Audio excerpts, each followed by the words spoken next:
د افضل خان چې هغه نن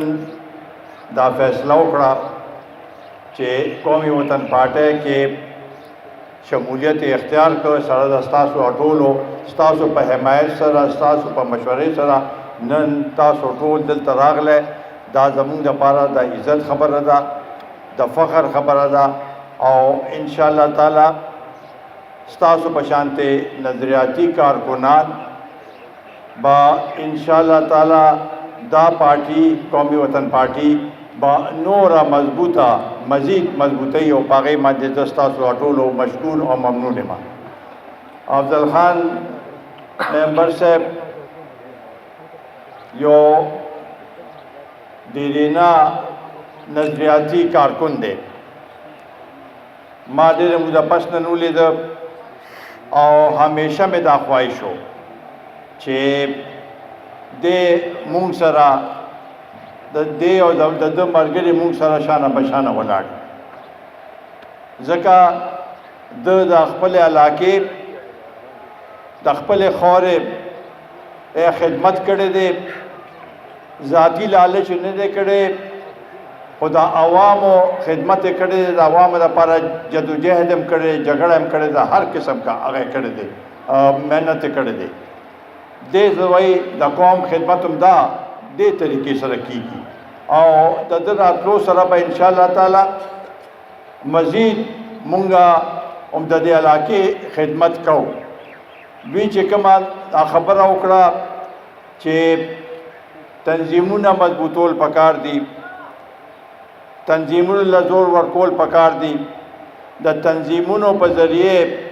د عوامو خدمت کول پکار دي دا بالکل یو اصولي او صحیح طریقه ده ځکه چې کو کارونه ډېر وشي او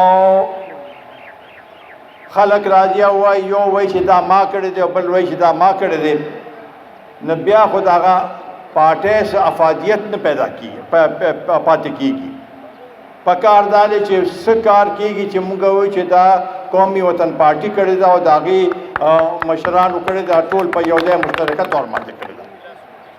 دې سره پارټي مضبوطېږي. دا تاسو وګورئ